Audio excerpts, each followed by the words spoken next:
Good afternoon, everyone, and welcome to our Aspire March Tech Talk, today, March 20th, 2024.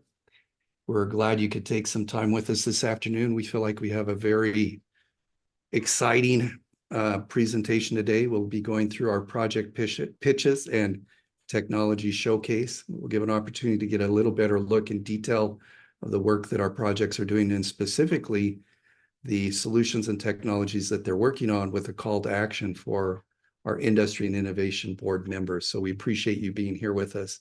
Just to start, and before we transition into it, just want to go over a bit of what we've seen. March for us in the last couple of months have actually been a very busy month. We're a little bit into the conference season. So we've had recently Electrified Roadways, a webinar that was in partnership with Federal Highways, Michigan DOT, Indiana DOT, Purdue University, Electrion, and Utah Department of Transportation. It's a fairly successful webinar. This is a webinar that we hope will lead to a Federal Highway-sponsored peer exchange in the early fall, in the beginning of fiscal year 2025. As you can see, we had over 80 organizations, 145 participants, and of those, we had around 11 or 12 departments, state departments of transportation or county departments of transportation, toll roads, and as well as tollways. So it was very successful.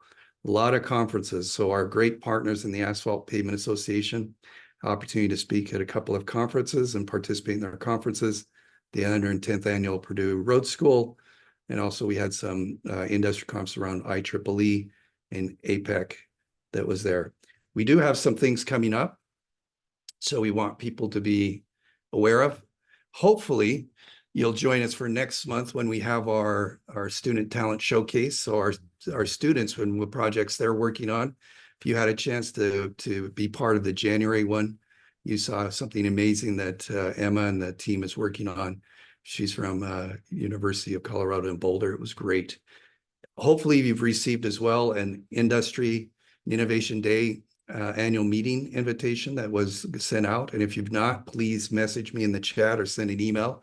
But on September 23rd and 24th here in Logan, Utah, we will be having that here. It'll also have our new EVR will be inaugurated about that time. We've recently expanded. It'll be about 2 or 3 times the size that is today, and there'll be a whole lot of new things to see. It'll be a lot of fun. And then we are starting to plan towards, believe it or not, next February, more or less, the dates to be determined or confirmed, but we're looking to do the Curve Conference. That's our biannual conference that's focused on electrified roadways. And it's a very popular conference. We keep being asked if we could actually make it into an annual conference. It takes a lot of work and investment to do it. Hopefully one day we'll have the means to do that, but right now it's then. So if you put that on your calendar. So appreciate all those who can be here with us today. And now we're going to move into our presentations. So our presentations today, we're going to go through pitches related to our 4 projects. Our 4 projects are electrified roadways, learning and engagement, charging stations of the future, and systems of systems. There will be a break after we have the first 2 presentations, which I'll give an opportunity to kind of reconcile. When people hear about our projects, I get many questions about, but how do we participate in the project? What are the means and the ways that we can get involved? And I'll take 5 minutes or less and just show you the snapshot of how you could do that. And there's a lot of ways that we can do that. So with that, I'd actually like to hand over now to our project leads for electrified roadways. If they could please share their screens and start, that would be great.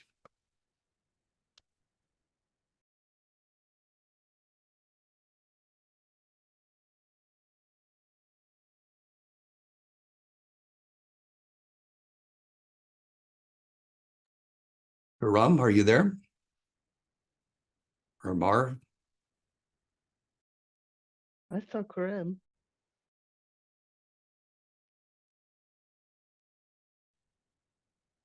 You need to unmute your mic there. There you go. Can you hear me? All right. So give me just 1 second. I'll pull up my slides.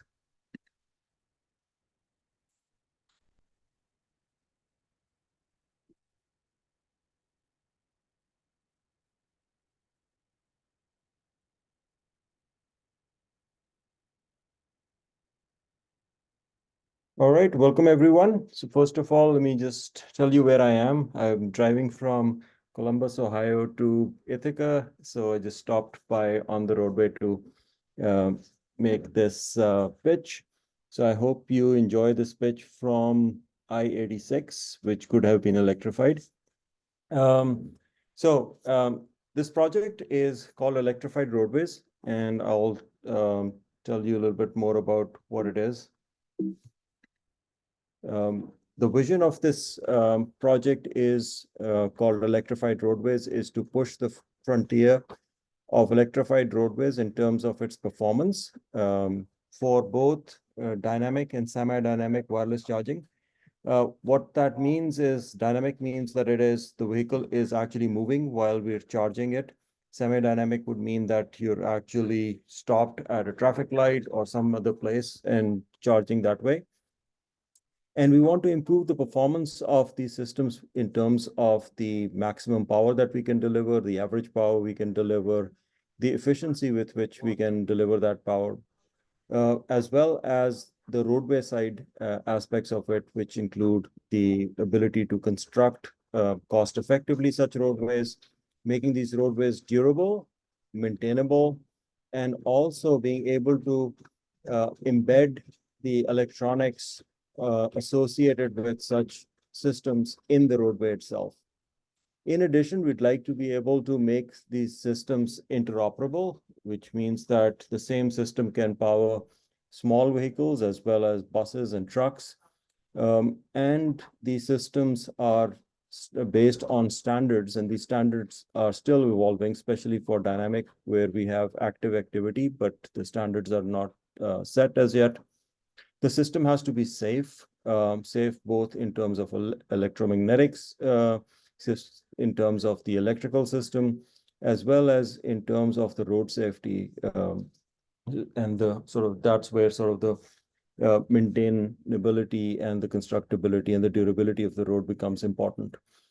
The other aspects of this system that we are focused on are to essentially ensure that the supporting infrastructure is available. And so we're focusing on that as well as the ability to deliver information to the vehicle to be able to get it to start charging, as well as information from the vehicle back to the charging system in a very secure and a cost-effective manner. Now, in addition to all of those performance parameters and aspects, another goal of this electrified roadways project is to be able to train a diverse engineering workforce so that you have the people to be able to actually deploy and maintain such electrified roadways. And finally, with such electrified roadways, we feel that this enables more equity because now the cost of the electric vehicle can come down because you will have a smaller battery on the vehicle. So more people can own such vehicles, as well as having access to the electrified infrastructure to be able to essentially charge, even though you may not have a garage at your home where you could charge more easily. All right. So that's sort of the big picture. I would like to invite everybody to give feedback at the end. And so I will let whoever is providing links to where the feedback can be provided to put that in the chat. But let me kind of tell you a little bit about the key accomplishments that this project has attained over the last 3 or so years. We're in the 4th year of this project. Most of the accomplishments I am talking about were all achieved in the first 3 years of this project. First of all, zooming out, one of the big achievements of this project so far has been the development of a very high power dynamic inductive wireless charging system at a rating of 230 kilowatts. That compares to the best-in-class commercially available systems, which are only at about a tenth of that power, or at around 20 kilowatts. And so that is a system that's being developed under this project is going to be implemented very soon, with sort of the implementation starting in spring 2024 in a Indiana Department of Transportation pilot near Purdue University. Now, in addition to sort of focusing on the inductive wireless charging system, which is the sort of the default and it's the most well-developed system that we currently have, Project 2, or this electrified roadways project, is also focusing on and developing in an alternate technology which could potentially reduce the cost of the system considerably. And that's basically using a capacitive approach to wireless charging. Here again, we have the most advanced system that's available anywhere. We already were the leaders in this technology for many years. And in the last year or so, we've actually been able to boost the power level of our system by 3-fold. So we were able to take a 2 kilowatt system and boost it up to 6 kilowatts. And we're looking to further developing this technology and bringing it in at par with or closer in power level to the inductive system. On the pavement side, one of the major achievements has been actually embedding the inductive wireless charging system in a test pavement at Purdue and running thousands of, in fact, more than 25,000 traffic passes over such a pavement to understand the durability of both asphalt and concrete pavements. In fact, 2 identical or nearly identical systems were put in place, one in asphalt and one in concrete, to understand the both of those platforms. And finally, as I mentioned earlier, we have ongoing activity on the standardization side as well. And this is where the people involved in this project are involved with SAE's Dynamic Wireless Charging Standards Committee and helping establish those standards. And already there is an agreement with SAE to do the interoperability testing of such systems at Aspire's electric vehicle testbed. Other accomplishments include developing techniques based on artificial intelligence, as well as other methods to determine the interoperability of different types of dynamic wireless charging systems, and making them essentially interoperable across different classes of vehicles, different air gaps, different power levels. And some of this work is ongoing and will continue into the 5th year, as I will talk about in a minute. Also, we're looking at ways to reduce the cost of dynamic wireless charging systems. As I mentioned, that one approach that we're looking at is in an approach of using a capacitive wireless charging system, which can be much simpler in its construction and therefore can reduce costs. But there are other ways that we are also exploring to reduce the cost of inductive wireless charging systems. And those include embedding the electronics closer to the coils themselves and potentially sharing the electronics across multiple coils. We're also looking at mitigating any problems that might occur with electronics embedded in the pavement, including understanding and mitigating water infiltration impacts on embedded electronics.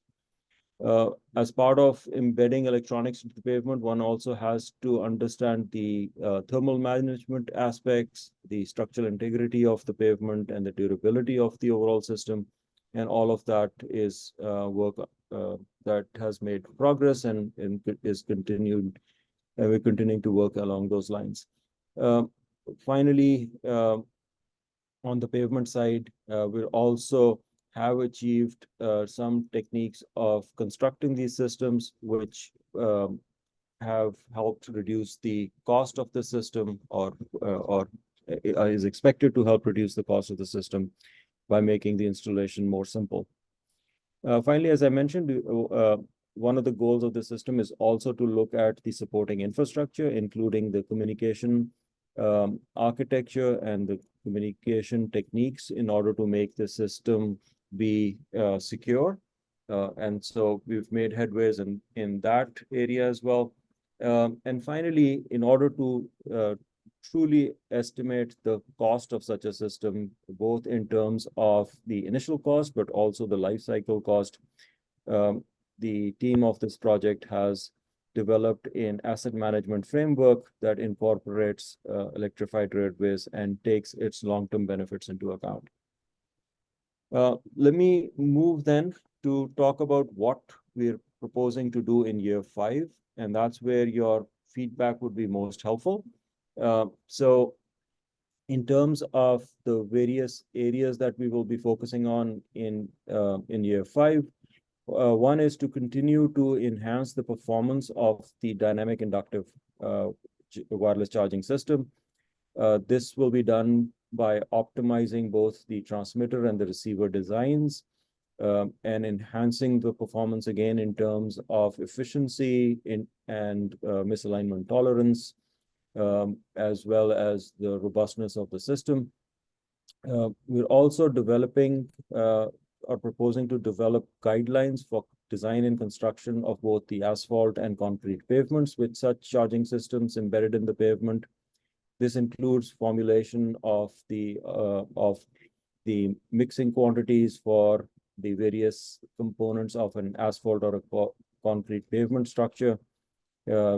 Also looking at doing structural and thermal performance evaluation of such electrified pavements.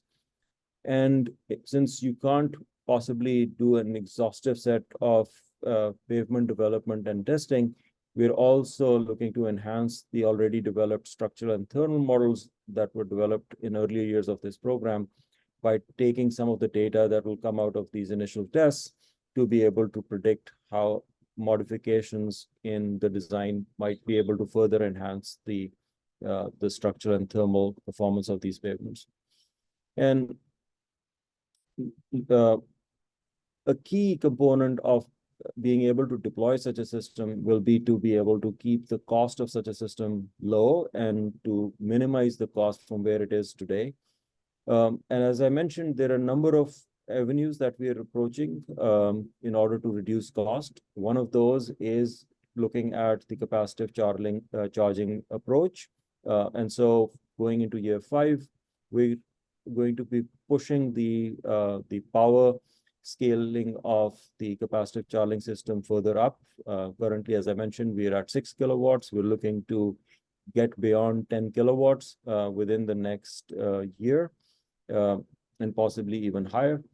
We're also starting to do in-pavement testing of capacitive charging system, and that will actually really start in a full way in year 5, where we'll embed the capacitive charging system into both asphalt and concrete pavements to understand its behavior when it's embedded, and also do experimental testing of that system, as well as develop models when the system is embedded in the pavement to be able to, again, predict and design better systems. In terms of the charging system interoperability, I already mentioned we've developed some neural network-based tools to be able to estimate how 2 different types of systems may interoperate. For example, a single-phase system where the single-phase coil is on a vehicle and a 3-phase system is embedded in the roadway would be a useful use case to evaluate, because one can imagine having a system that is at high power, say something like 250 kilowatts embedded in the roadway, and the same system is used to power trucks, which may have a 3-phase receiver, but a smaller vehicle which does not need as much power may only have a single-phase receiver. And so being able to interoperate those systems is going to be key to having overall interoperability for such systems and reducing cost by having all sorts of vehicles be able to use such a system. So We're evaluating again different ways to improve our models to speed up this interoperability testing. And then we will also do a certain level of experimental validation, specifically in the 3 to single phase interoperability case. We'll continue the embedment of electronics in the pavement related testing. And that again is an avenue to reduce cost as well as to increase the life of the system. A number of experiments related to coil bundles when they are potted are being planned for year 5. This would include doing high pot testing, basically exposing them to high voltages and currents to see if any degradation occurs, and doing accelerated lifetime testing, and then doing post those electrical stresses, testing the mechanical behavior of such bundles. And at the same time, one common theme you will see in all of our work is to develop models which can then help design better systems. So in this case, that's true as well. Finally, just to close out, we will continue our work on the communication side. As I mentioned, there's a requirement to have fast enough communication in order to be able to turn the charging pad on in the roadway and to have the vehicle receive that energy quickly. But at the same time, it needs to be a low-cost system, and it needs to be a reliable and secure system.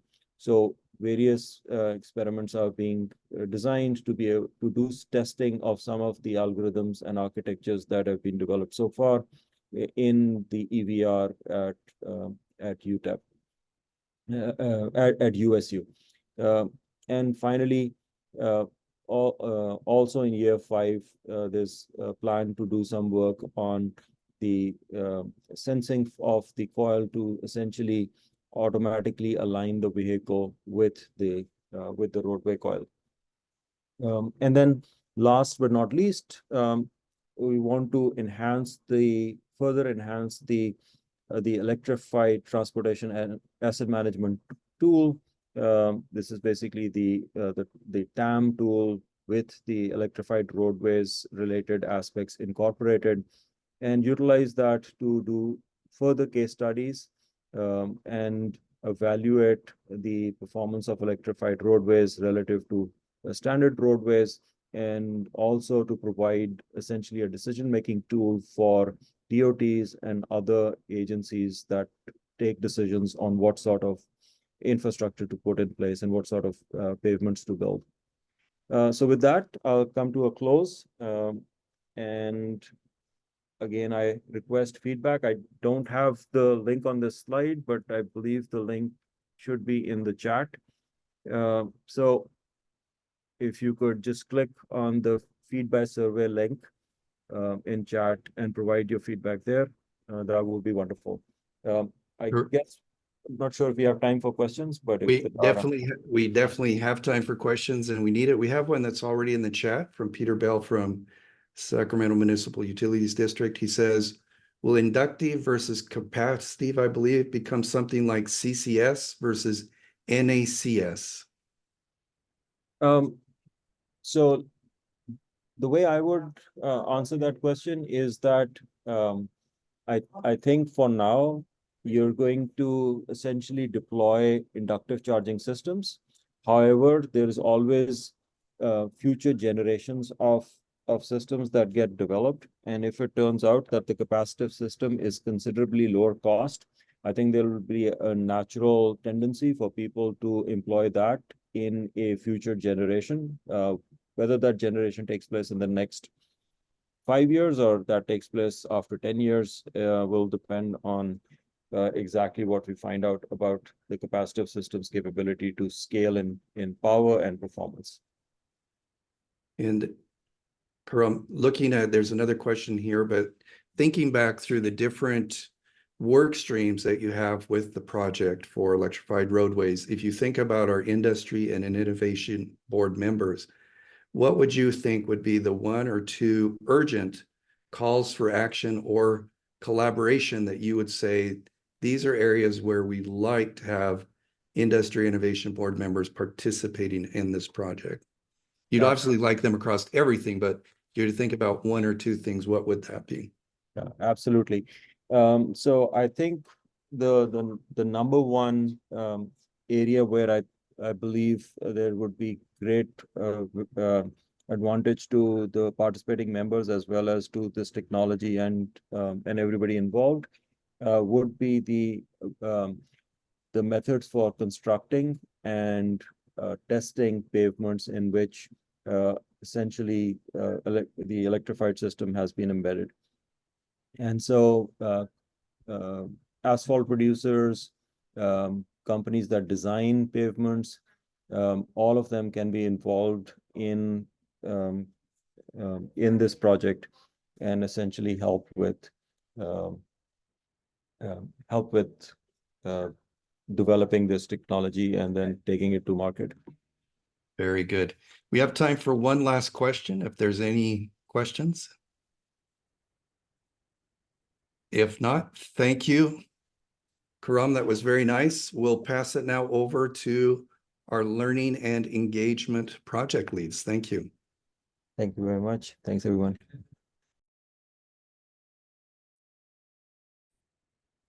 Hi, folks. Let me find the screen I want to share here.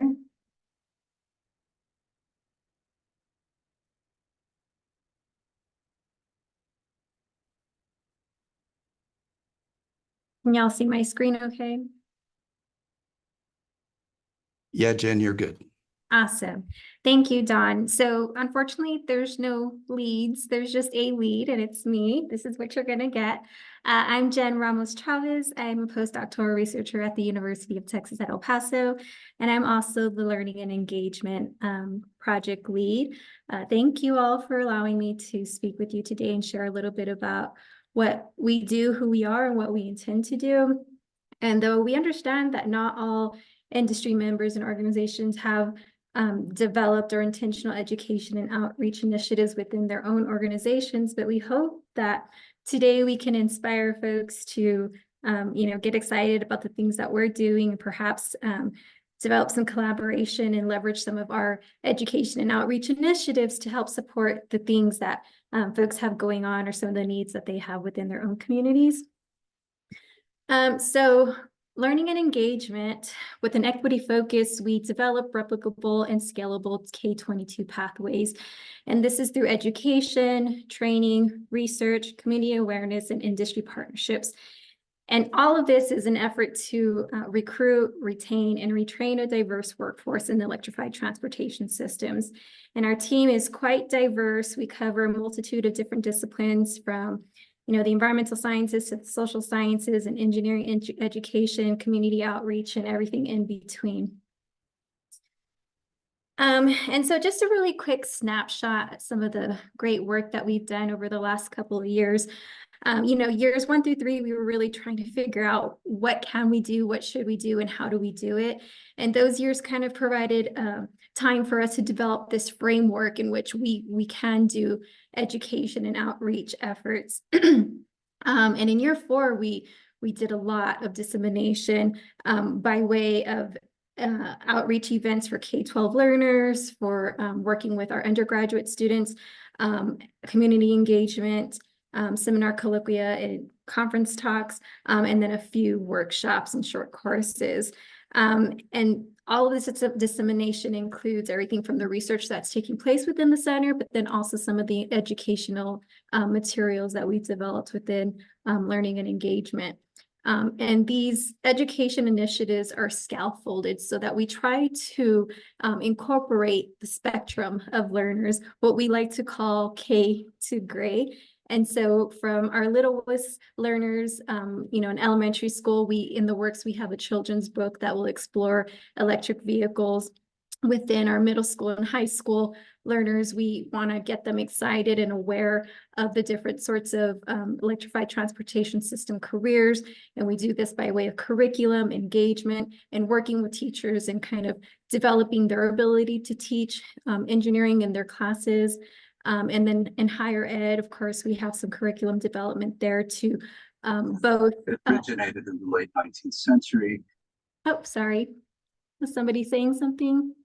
No, yeah, it's okay. Keep going, Jen. Was that an accidental mute? That's It okay. was, yeah. that- That's okay. Yeah, so in higher ed, just really trying to support our learners and engagement of the students here within the center. And then through our community outreach, again, lifelong learning and, you know, just trying to promote the understanding, the literacy of electrified transportation systems. And moving forward, we really hope to communicate the career pathways in which folks within all these learning levels can look into or possibly explore.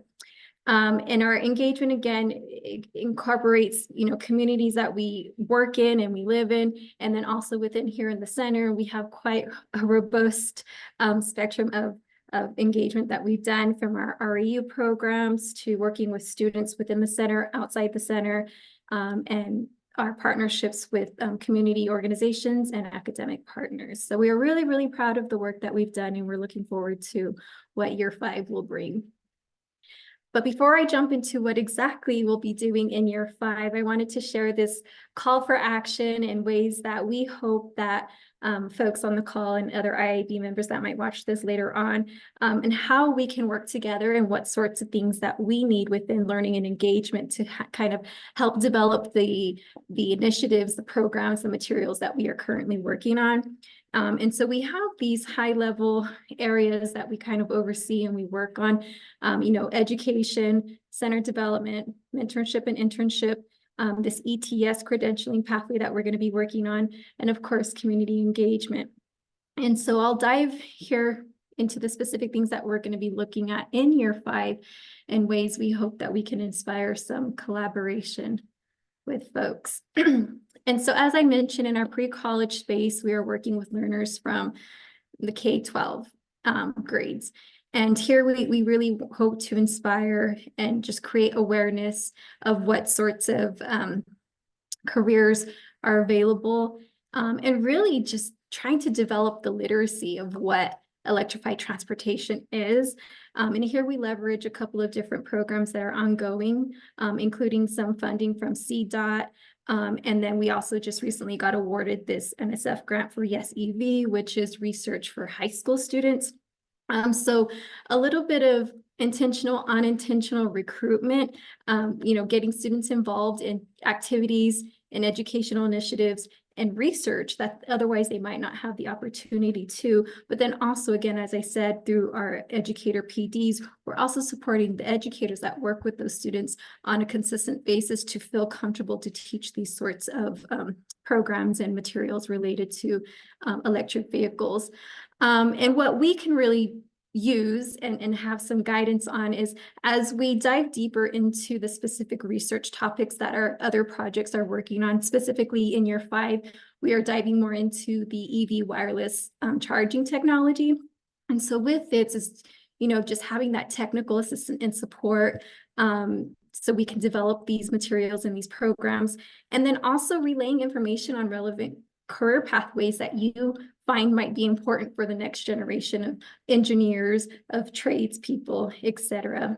And to kind of leverage the work that we're doing here, we want to make sure we have a clear understanding of the educational impacts and whether the programming and the materials that we're developing are in fact helpful. So we have some research taking place in that arena. But then also when we work specifically with our students in our URM program, we want to really understand the impacts of our programming and their ability to help develop their STEM identity, and then perhaps their choices as they make careers moving forward. Now in higher ed, this is where we're working with our students who are in the college space already, and through the research experience for undergraduate students really provides an opportunity again for students who might not even know about electrified transportation systems. These are students who are not already involved in Aspire. It gives them the opportunity to actively participate in research projects within the center. And this is really important because it broadens participation specifically for students from underserved and under-resourced communities, and often from underrepresented groups. And again, this exposes potential future students to Aspire institutions with the hopes that maybe they'll matriculate to one of these institutions and perhaps even join Aspire as a graduate student, or from a 2-year program to a 4-year degree.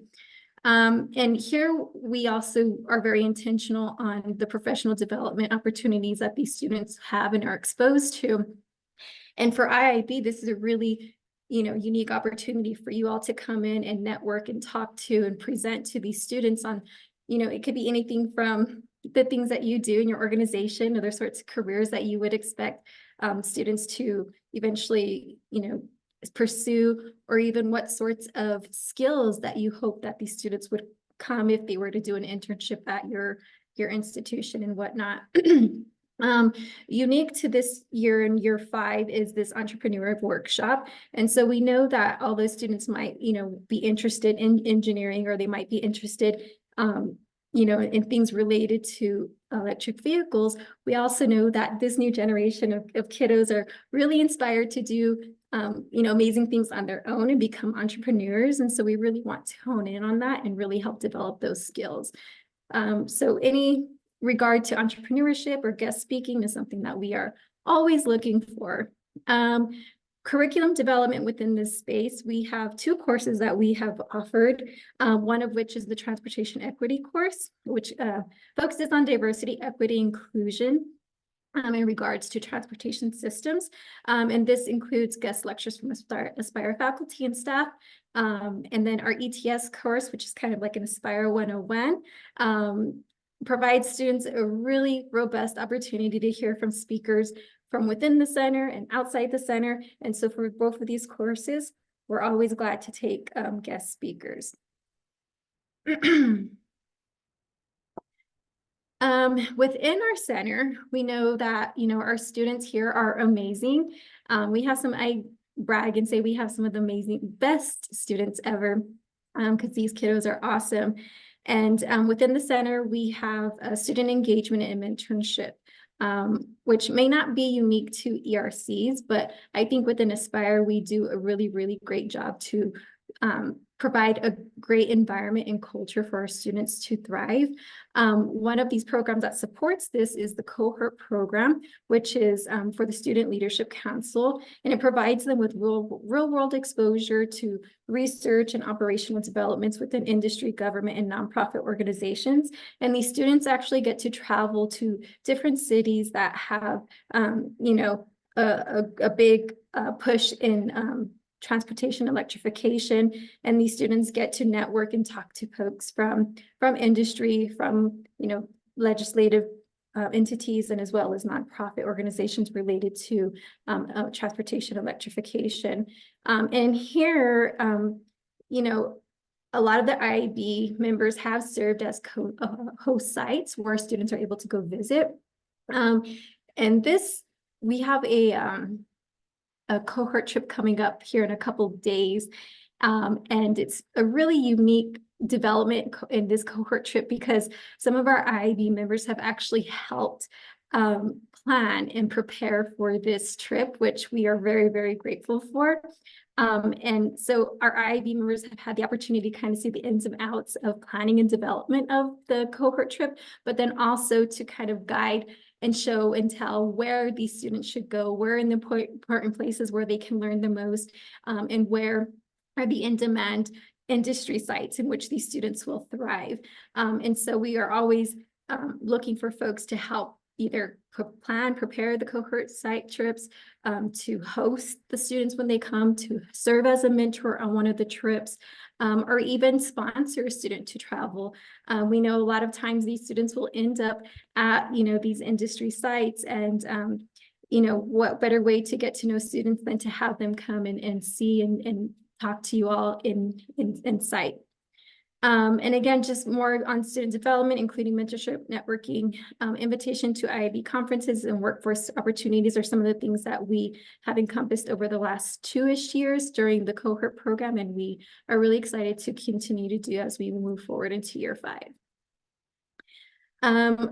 Now, so we've kind of covered the K-12 space, the 4-year space, and then somewhat in between, but we know that there's a strong need to address the interest within the 2-year and tech school space. And so I think this is where we could use a lot of help. in providing and vetting training content and information on what sorts of credentials and badging opportunities that are available so that we can develop this framework that we can pull from and understand across cities, right? Because we all are within the Spire Center, we are all located in different states. And so the needs might be a little bit different state by state, and the schooling opportunities as well might differ. But we really want to be able to develop a framework and an Aspire branded, so to speak, leveled and stackable credentialing program, so that we kind of have a holistic pathway for ETS careers. And this is something that we are going to take a deeper dive into year 5, more of a literature review, understanding what's already available. But definitely input and feedback from IIB is super crucial for this task. Community engagement, as the title of our project alludes to, is a really key part of the work that we do. We have a really clear understanding that in order for us to promote and enhance EV adoption, we really need to get the information out to the folks who we really want to benefit from this technology. And we understand through years 1 through 3 that there's a bit of a learning curve in what people understand about electric vehicles. And so we've been really intentional on that work, surveying the communities, understanding their perceptions and experiences and receptiveness to EVs. And we've used that information to develop materials and resources for communities that we've worked with. But moving forward, we also understand that there's a need to disseminate and share, the potential for career and workforce training. There's a lot of folks that we work with who are just entering the workforce, and many that have been in the workforce for a long time, but they're looking for a change. And so having the opportunity to provide this information to communities is super crucial. So for year 5, this is something that we're really, really going to make a lot of efforts in. And just our question to IIB, our questions are really things like which jobs are in demand. And again, kind of like the last task, which credentials are required, where can workers access training locally? These are the sorts of questions that are really important for us to develop that framework, but then also to get the information out to the general public. And we're leveraging, the community events that we do. We do exciting and fun activities, but we also want to make sure that they're informational. And so for IIB, we invite you to help us figure out this information, but we also invite you to come and connect with the community. I think this is probably the funnest part of my job, is just really seeing people when they learn something new and the appreciation they have for you being out in their community and showing them that you care. So we are always looking for sponsors for the K22 events, or even just for volunteers to come out, connect with the community and share the things that you have going on in your own organization and the ways that we are collaborating here within the center. And lastly, just a little touch, as I mentioned, we do have the community engagement research that we've been conducting, really just to understand one, best practices, 2, what is it that the community needs and what are their experiences and perceptions, and how do we really conduct meaningful community engagement. And I believe that's all I have. I'm not sure if we have time for questions, but happy to take any if we do. If not, please provide feedback. We do have time for questions. So just a call out to those who are on the phone and on the call if you have a question. I have a question for you, Jen. I know that when you call out to our industry and innovation members, you're doing a collective call out, and a lot of our members are probably researchers or technical folks, which are great mentors for our students, but there's this project has things that go beyond necessarily core research. So when you think about our members, what are the areas within our members that you think you'd like to touch point with? Who would be the touch points with our industry and innovation members in terms of organization or groups or individuals or areas? What do you think? Yeah, so I think that's really a task by task question answer. We do need the technical support to understand how we can translate these technical issues and research into curriculum and educational resources. So that's one.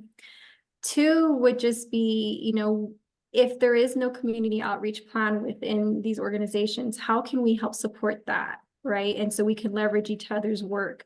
And three, as we're developing this framework and how we're, trying to understand what sorts of career pathways folks can take, whether that's through a 2-year college, through trades, or through a 4-year degree, what are the sorts of careers are you seeing that are going to be need to be filled within the next 2, 4, 10, 20 years?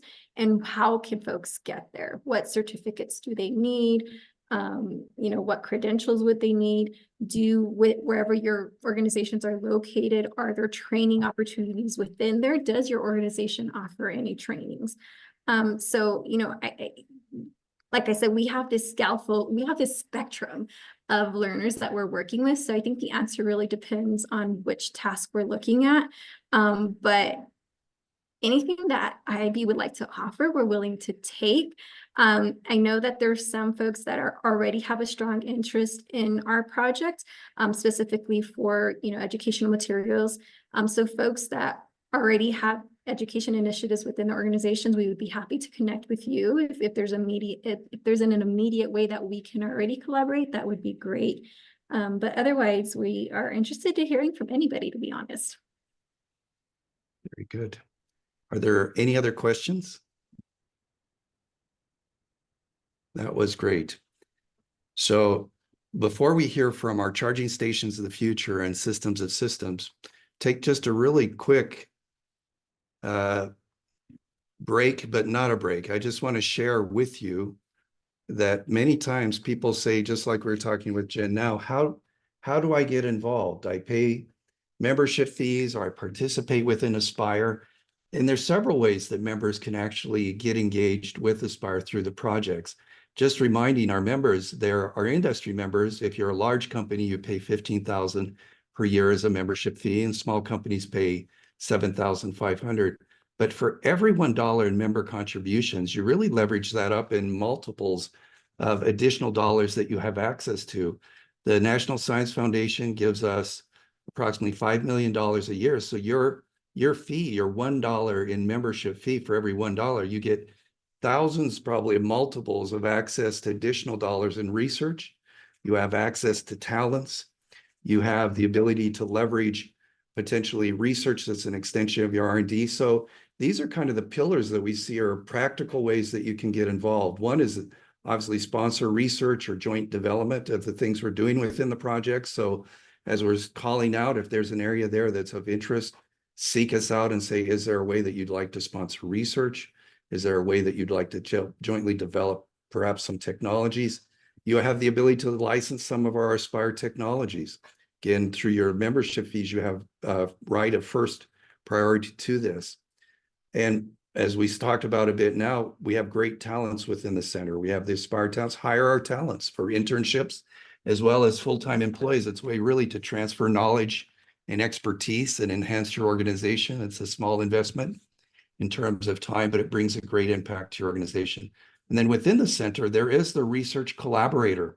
So there is an opportunity that people would say, there is an area I'd like to, I'm not exactly 100% sure in these projects what I'd like to do, but I want to have a front row seat. So there is a way to be a research collaborator, which is additional annual fee. But what do you get out of that is really what I said is a front row seat. You can participate in the project meetings directly and have input into them.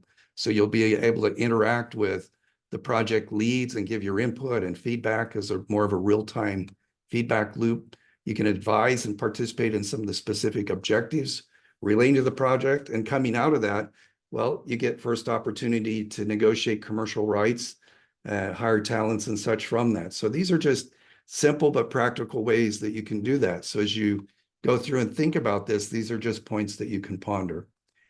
And of course, any questions along those, please feel to reach out for me and talk to me about it. I'm happy to answer any questions. What we'd like to do now is we'd like to pass it over to our charging stations of the future project leads. If they could go ahead and they can share. Okay, good. Can you hear me and see the screen? Yeah, Hanji, we can see it. It's good. Okay, great. Good afternoon, everyone. I'm Hangjie Wang. I'm an assistant professor at Utah State University, and I'm co-leading the Charging Stations of the Future project with Scott Tremblay from UCCS. So when we think about the charging station of the future, we'd like to look at this cake picture here. So this is a nice representation of the future vision of our electrified transportation. So we need to provide the charging for different types of vehicles, from the passenger light duty vehicle to the semi-truck up to the electrified train, and also the aircrafts. So when we want to implement such transformative charging infrastructure, then there's research areas and solutions we need to look at. So first one at the high power charging, and then the modeling and the control for the battery and energy storage, power converters, those elements we have in the system. Then we need to think about, where do we put these charging stations? How do we operate them? How do we manage them? How do we do the maintenance? How do we reduce operating cost? How do we reduce the charging cost?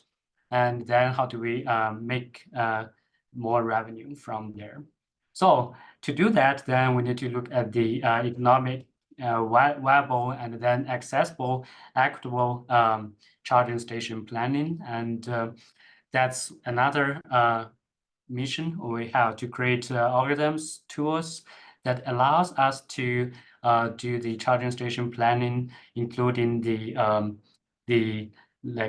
charging station planning within city, within state, and also within one charging station. When we want to build it, how do we decide where do we put one? Where do we put the charger? Where do we put the entrance? Where do we put the exit? Those things, the landscaping side as well.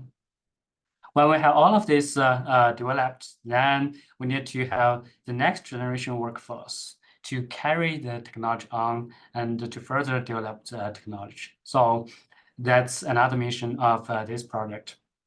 And we understand that we are working on this, and also all of you are working on this to implement this vision. And I believe we all agree that without collaboration, without working together, we cannot implement this nice vision, nice future. So today, what I'd like to do is actually an invitation for action. So I'd like to invite you to work together to advance the technologies in various disciplinaries, and to achieve the future vision of the charging stations. Then also would like to invite you to talk to us about the problems, challenges that you have, and so that we can help you and provide the solutions.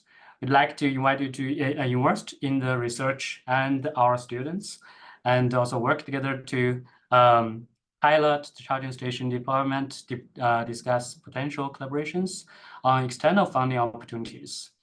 So Don has just mentioned what does it mean when you invest into the Aspire projects and have a closer involvement with the projects.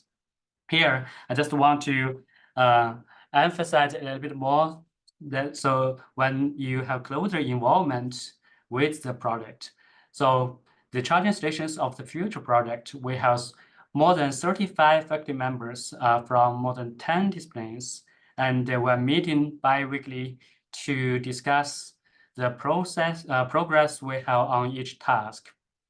And then we have more than 50 graduate and undergraduate students, again from different disciplines, to work on those research tasks.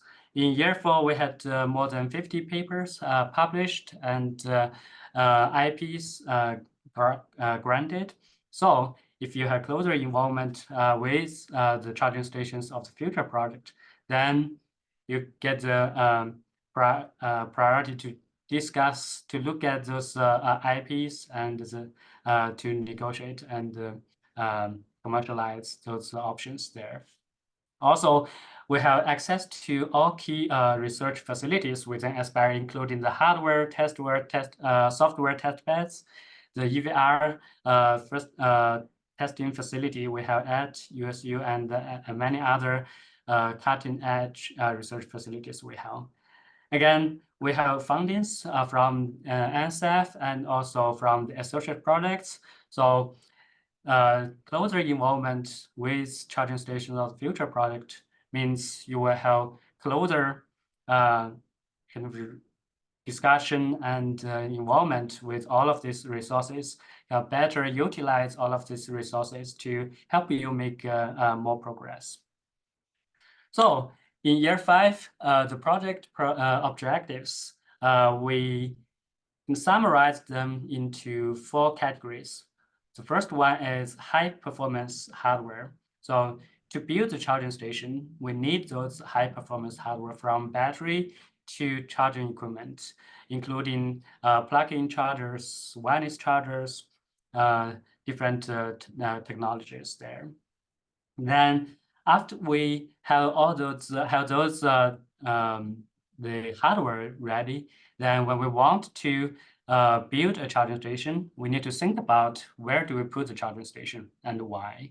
So the second objective is to develop the planning frameworks for charging station planning so that we can achieve the cross-disciplinary optimized charging station location decisions and optimize the site planning and the landscaping designs within one charging station. After we build the charging station, then we need to think about how do we manage the charging station, and how do we do the charging scheduling, how do we manage the PV generation, the battery energy storage on site, and the grid demand charge and those things, so that we can minimize the operating cost and further facilitate the adoption of electrical vehicles. The fourth one here is about education and training.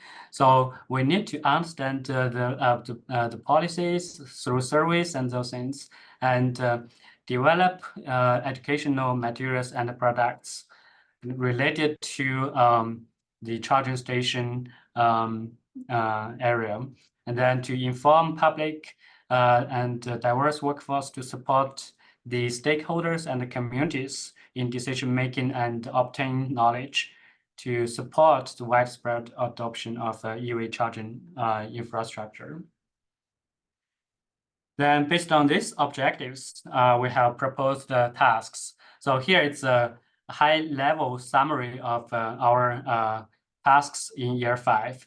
So again, these 4 categories. So we have the, in hardware, we have the battery modeling to create more accurate battery modeling toolboxes and different and more advanced charging strategies that allows us to charge the battery faster. And also we are performing study to understand how does fast charging impact battery life. Then on the charging equipment side, we are looking at high performance, low cost, high reliability, bidirectional multi-megawatt, medium voltage, AC grid tied, DC to DC, different charging technologies. Based on the progress we have made in year 1 and year 1 to 4. On the planning side, so we're performing study, develop models to understand the impact of large charging infrastructure on distribution grid, the reliability and resilience. How does the charging load impact those things for our distribution grid? Then the actionable design planning and the implementation of charging infrastructure. So we're developing tools and algorithms there to help the stakeholders to make those decisions.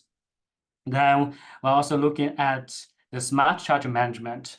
So when we have single charging station, then how do we do the power management among the PV battery and storage chargers and the grid?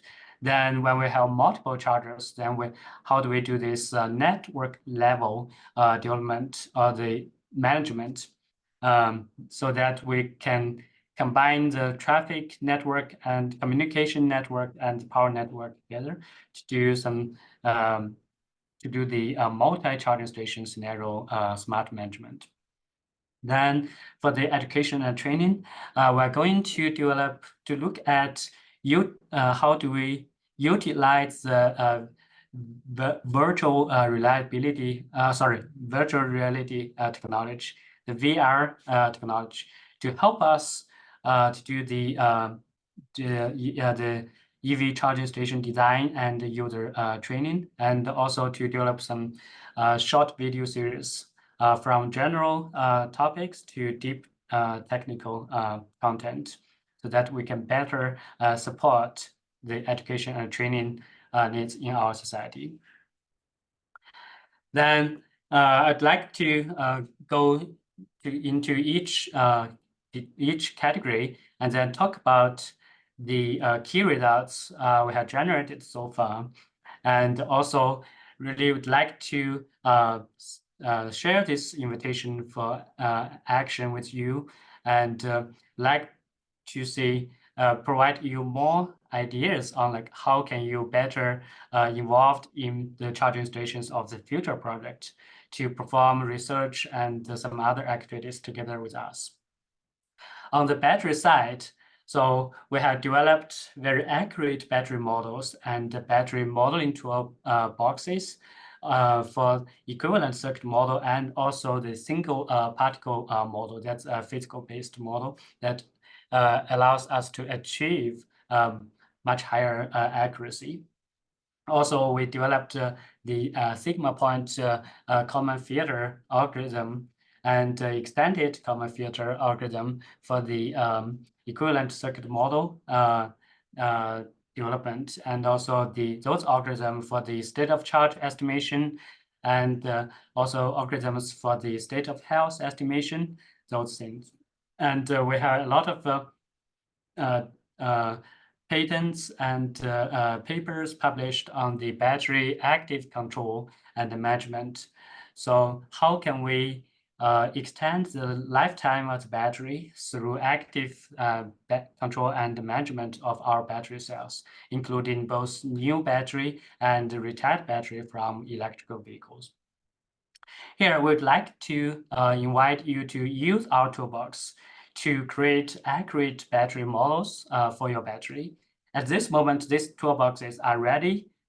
They are there in our Aspire shared box folder. So if you would like to use them, do some beta testing, please feel free to reach out.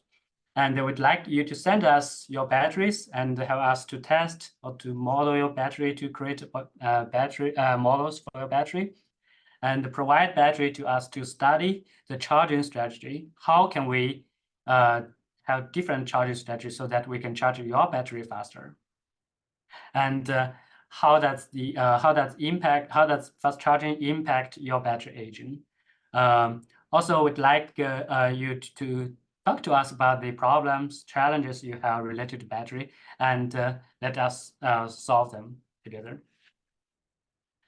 On the charging equipment side, so we're going to demonstrate the megawatt stationary inductive wireless charger for Canvas Class 8 trucks operated by UPS in a few months in Utah. This is truly the first in the world demonstration of the megawatt wireless charger through a single pad that's smaller than 1 square meter. This is a really big achievement, and a lot of technology advancements have been made from the development of this. Then we also have the 4.16 kV medium voltage grid-tied 560 kilowatt AC to DC converter. So this one is targeting the medium voltage grid-tied AC to DC power converter, and it can be used as a single charger to charge either let's say a truck or multiple ports to charge multiple vehicles, or it can be used as single AC to DC power converter and provide a DC link to the DC to DC fast chargers within a charging station. Also, we have developed and demonstrated 350 kilowatt fast charger with 97% peak efficiency, with a really wide output voltage range from 150 volts up to beyond 1 kV. So it can work for different classes of vehicles, from the light duty vehicle with small battery pack up to the semi-truck with a higher voltage battery pack there. The approach we're using there is modular approach. So that means the power range and the output voltage range, they're configurable, they're reconfigurable. Here, we'd like you to provide new materials for our thermal management, for our high voltage insulation and mechanical design, different things, and also new semiconductor devices so that we can achieve higher power density, higher efficiency, better reliability for our charging equipment. I'd like you to invest in the research activities so that we can develop the multi-megawatt, multi-port, medium voltage, bidirectional, reliable charging technologies. We'd like to work together with you to look at pilot charging station deployment using Aspire developed technologies. Also, please talk to us about your charging needs and let us provide solutions and charging technologies to solve the challenges or the problems that you are facing. Then on the charging station planning side, we developed economic finance analysis toolbox for assessing the economic viability of various investment partnerships. So in this toolbox, we consider various of costs from the labor, construction, equipment, electricity, incentives, all different kinds of costs. And we build the model in a way that it's location specific, because many of those costs are related to where do you plan to build this charging station. So the model is capable of doing that, and we recorded instructional video to teach people or to guide people how to use this toolbox to do some analysis. Also, we are developing a charging station location decision framework that includes equity alongside cost. So when we make the charging station location decision, we'll not only look at the cost of the charging station, but also look at the community needs, look at the equity side. And we are developing multiple prototypes of charging station site design, landscaping, and zoning, so that the people can visualize how a charging station landscaping design should look like, and what we can do to improve that. Also, the team is supporting the city of El Paso to decide locations for 74 EV charging ports in the city of El Paso. We'd like to invite you to share problems and challenges in charging station planning, location decisions, site constructions with us, so we can understand better what are the challenges out there, and then include those into our framework development, our toolbox. And we'd like to invite you to use our analysis toolboxes for your economic, financial, equity analysis. So when you plan your charging station, then you can leverage this toolbox to help you. We'd like you to share your charging station deployment cases with us, so we can have the team to help you to plan and then analyze in your charging station deployment, what's the best decisions for your case. Then on Hey, the Anji, in terms of timing, maybe if Yep. we could just share this slide real quick.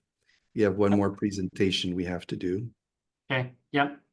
Then on the charging management side, so we have developed this charging management algorithm, and then we'd like you to share various data and then pilot the charging management algorithms toolbox at your sites, and also share your charging station deployment plan and the needs with us, so we can help you to develop those management tools.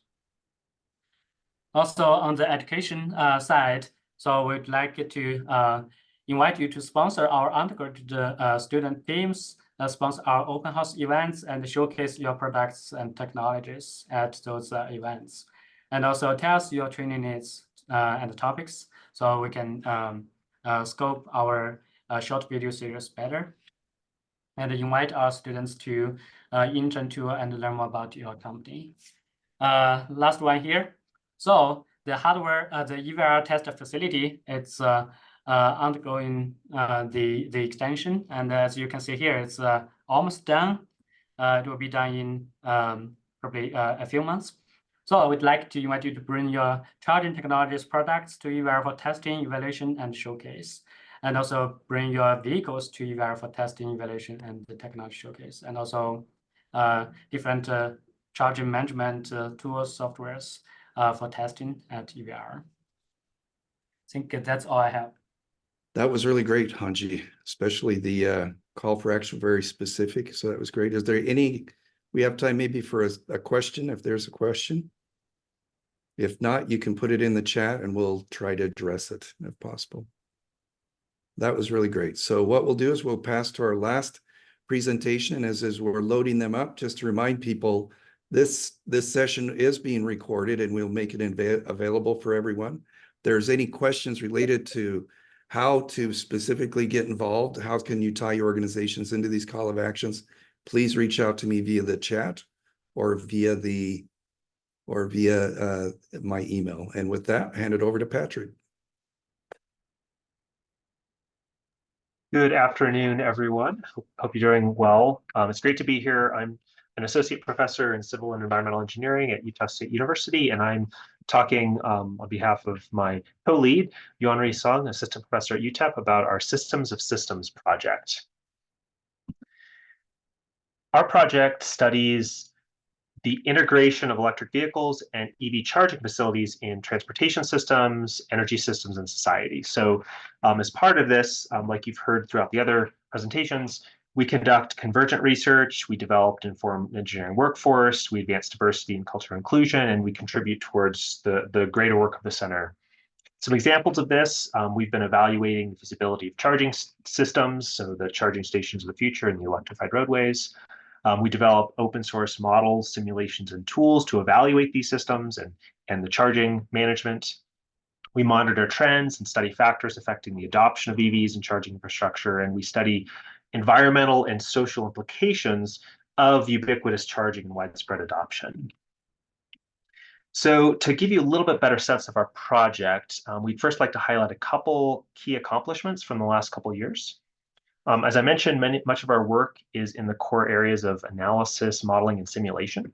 So for instance, we've established a core framework for a coupled transportation and power system co-simulator. We're working to implement this in a case study region. You will also see here our continued work to enhance integrated techno-economic and lifecycle assessment tools to compare different charging technologies.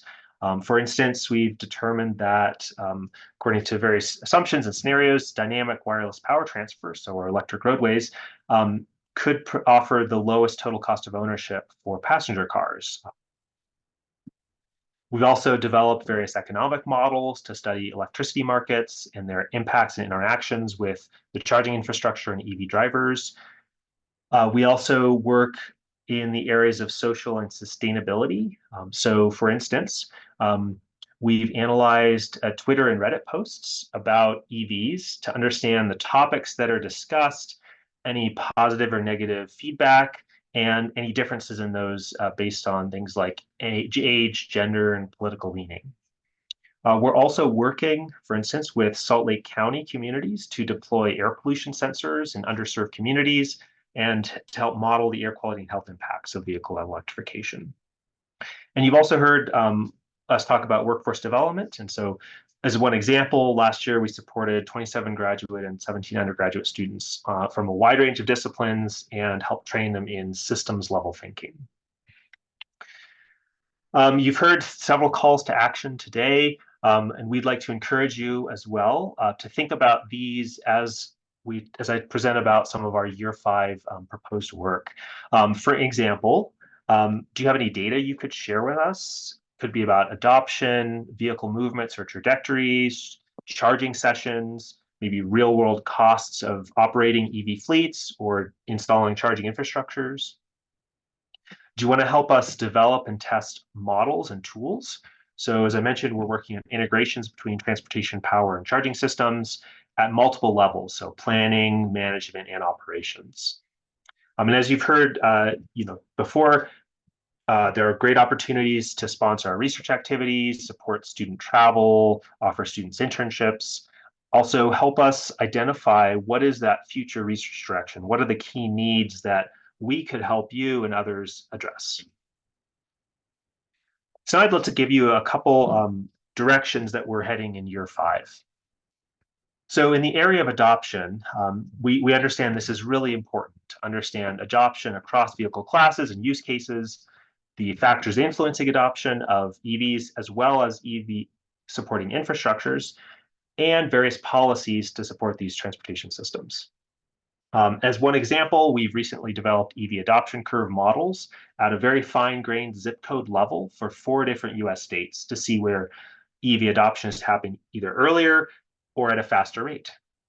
And in year 5, we're planning to update these adoption curve models, compare the US with New Zealand as our partners at the University of Auckland. We're also studying EV charging behaviors, preferences, perceptions, and experiences using surveys in Indiana and nationwide. So there's great opportunities to help engage with us in this area, share data, models, things like that. Speaking of models, we're working in the transportation system, and we're trying to develop tools that can simulate and help agencies manage these systems as they involve and accommodate a growing share of electric vehicles. We know that EVs might affect trip making, route choices, vehicle miles traveled, revenue forecasts. And so the tools that we're developing may be of interest to, for example, metropolitan planning organizations or departments of transportation. In year 5, we're planning to develop the framework for a planning level electric transportation system model. We're creating network simulation tools, analyzing electric vehicle routing, considering charging stations, and some of our pilot projects developing electric roads.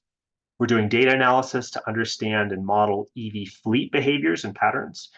And we're trying to enhance our computer as well as small-scale physical simulations and models of EV behaviors and how they interact and work on electric roads.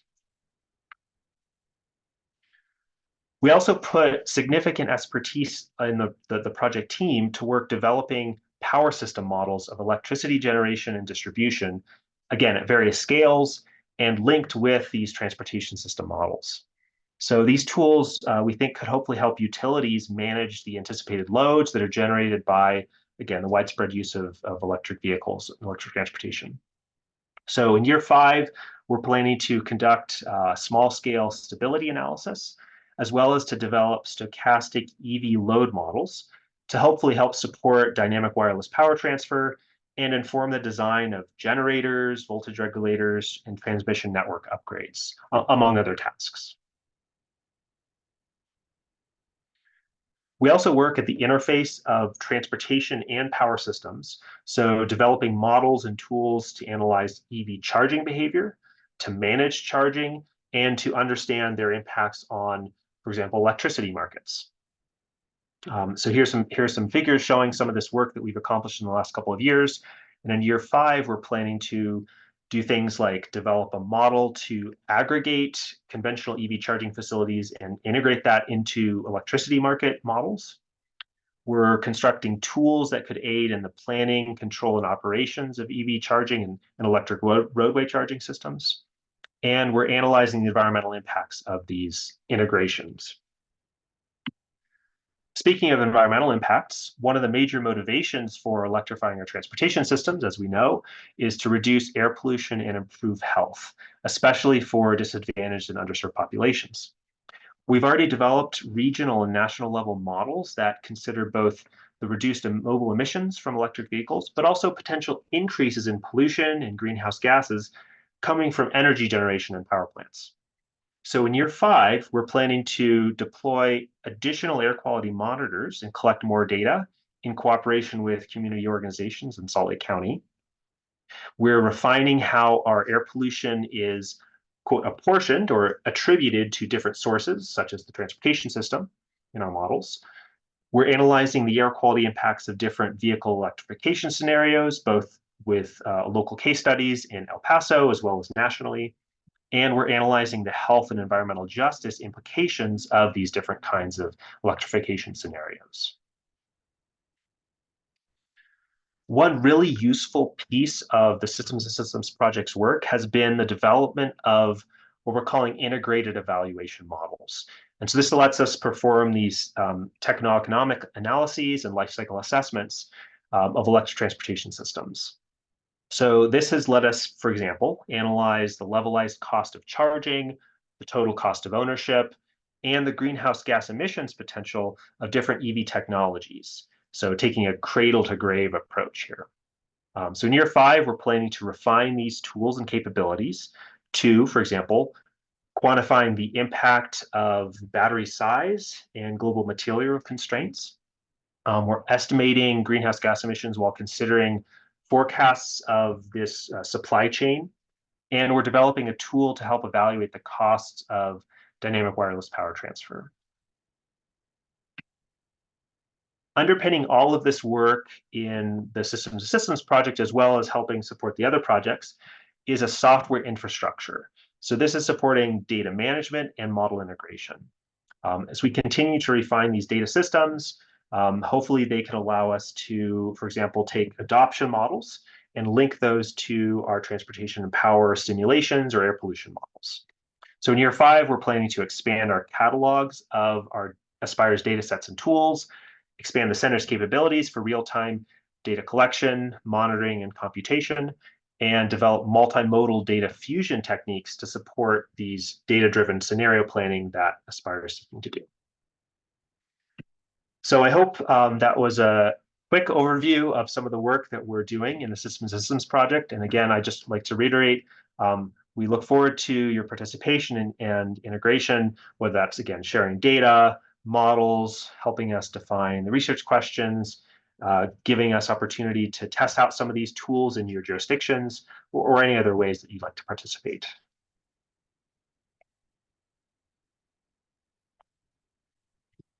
Don, do we have a couple minutes for questions? Yeah, we do. We have a minute or two for questions. I have one for you. Data is the king on this, the key here, right? Mm-hmm. And we talk about collaboration, but everyone kind of wants to hold on to their data. What do you think is the way that we can collaborate with industry and innovation members to find a way to break down barriers and better share data and collaborate across that space? Yeah, it's a really good question. You know, we definitely have data agreements that we can work with companies on, so that if there's proprietary information that may be necessary to do some of our analyses or run some of our models, we could work with you to do that in a protected way. There's also ways, you know, to anonymize certain data sets that might still let us do some analyses, but let you protect sort of some privileged information that you might have. So we'd love to work with you and maybe talk about those concerns if you want. Great. Anyone else have questions?